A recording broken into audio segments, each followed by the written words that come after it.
cuối tháng. Tài khoản còn hơn 200.000, bạn không đi du lịch, không mua đồ xa xỉ, không làm gì sai. Nhưng tiền biến mất, có một cảm giác mà không ai nói thành lời. Không phải đói, không phải khổ, chỉ là mệt. Mệt vì tháng nào cũng cố, mà tháng nào cũng giống nhau. Nếu bạn đang xem video này, có lẽ bạn biết cảm giác đó là gì. Thử tính một ngày bình thường. Cà phê sáng, 35.000. Grab đi làm, 45. Cơm trưa, 55. Trà chiều vì buồn ngủ, 25. Grab về, 50. Tổng, 215.000 một ngày. Nhân 30, 6,5 triệu. Chỉ riêng những thứ bình thường nhất. Và đó là chưa kể thuê nhà, chưa kể điện nước, chưa kể tháng đó có đám cưới, hay bạn bè rủ đi ăn vì lâu không gặp, hay điện thoại hỏng, hay bạn chỉ đơn giản là không ổn và cần mua gì đó để bớt không ổn. Cái khoản cuối cùng đó, tôi sẽ quay lại sau. Vì đó mới là thứ thực sự đang ăn tiền của bạn. Bạn đã thử rồi. App theo dõi chi tiêu, tháng đầu nghiêm túc, tháng 2 bỏ, tháng 3 quên mật khẩu. Sổ ghi chép, 10 trang đầu đẹp lắm. Rồi dừng. Video YouTube về tài chính cá nhân, xem hết. Nhưng sáng hôm sau mọi thứ vẫn như cũ. Và bạn bắt đầu nghĩ rằng có lẽ vấn đề là bạn thiếu kỷ luật, thiếu ý chí, thiếu gì đó. Nhưng tôi muốn bạn dừng lại ở suy nghĩ đó, vì nó sai. Năm 2013, hai nhà kinh tế học tại Harvard và Princeton công bố một nghiên cứu. Họ phát hiện ra rằng lo lắng về tiền bạc không chỉ gây ra stress, nó làm giảm chỉ số EQ chức năng của bạn xuống khoảng 13 điểm, tương đương với không ngủ một đêm, hoặc nghiện rượu mãn tính. Hãy hiểu điều này đúng nghĩa của nó. Khi bạn liên tục lo lắng về tài chính, bộ não của bạn đang dùng một phần lớn tài nguyên nhận thức chỉ để xử lý nỗi lo đó, phần còn lại để lập kế hoạch, để đưa ra quyết định dài hạn, để kiểm soát bản thân, bị thu hẹp lại. Đó không phải thiếu ý chí, đó là não bạn đang chạy trong chế độ sinh tồn, và trong chế độ đó, nó ưu tiên cảm giác tốt ngay bây giờ hơn là kế hoạch tốt cho tương lai. Và đây là lúc thứ thú vị bắt đầu xảy ra. Cái cảm giác thôi mua đi, hôm nay mệt rồi, không phải yếu đuối, đó là não bạn đang cố sống sót, nhưng nó đang bị lợi dụng, và tôi sẽ giải thích bởi ai. Cortisol, hormone stress.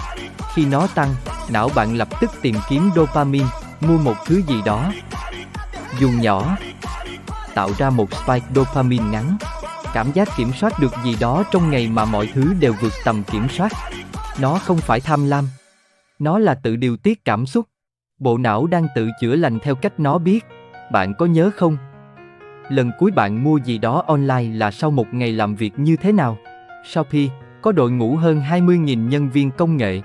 Trong số đó, hàng trăm người có công việc duy nhất là nghiên cứu khoảnh khắc nào bạn dễ bấm mua nhất, thứ mấy giờ, sau loại nội dung nào.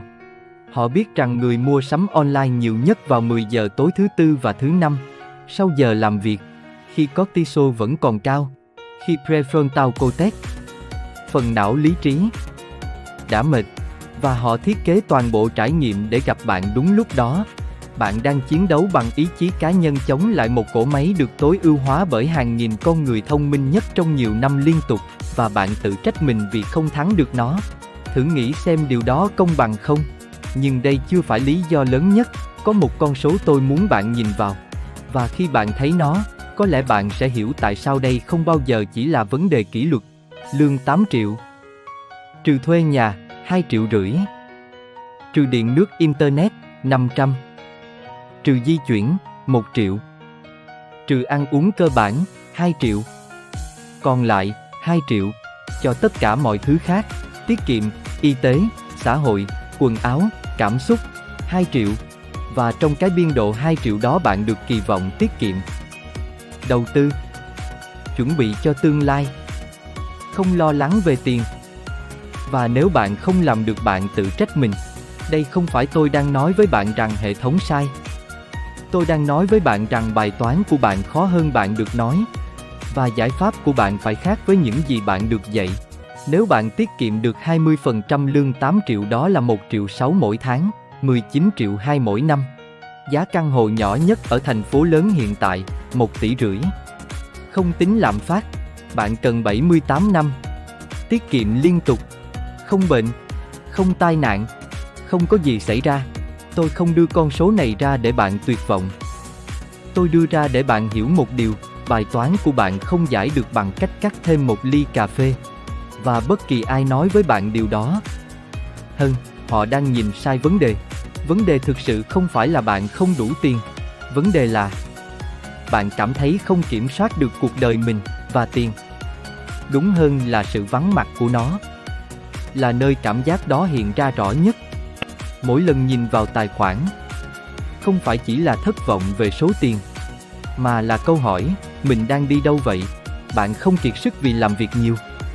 Bạn kiệt sức vì làm việc nhiều mà không thấy tiến về phía trước. Tháng này như tháng trước, năm này như năm trước. Và đâu đó trong đầu có một câu hỏi nhỏ, âm ỉ, đây có phải là tất cả không? Được rồi. Vậy làm gì bây giờ? Thứ nhất, mục tiêu của bạn ở giai đoạn này không phải là giàu, là thoát khỏi vòng lặp stress tài chính. Hai thứ đó khác nhau hoàn toàn, và chúng cần những hành động khác nhau. Thứ hai, ý chí là tài nguyên có hạn, đừng chiến đấu bằng ý chí. Hãy thiết kế lại môi trường.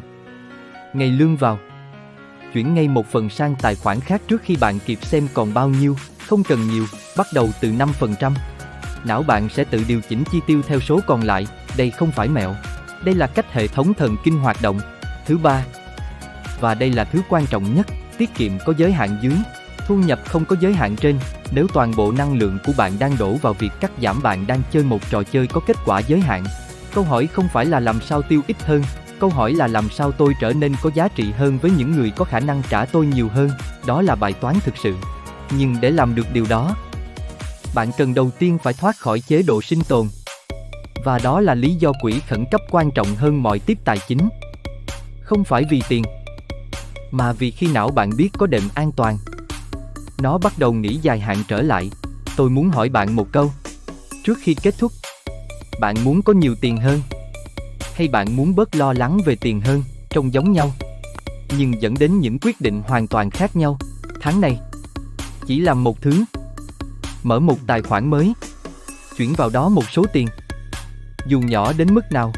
Không phải vì nó sẽ thay đổi tất cả, mà vì đó là lần đầu tiên bạn đưa ra quyết định có ý thức về tiền của chính mình. Còn một thứ tôi chưa nói, lý do tại sao ngay cả khi bạn làm đúng mọi thứ vẫn có lực kéo bạn quay lại điểm xuất phát.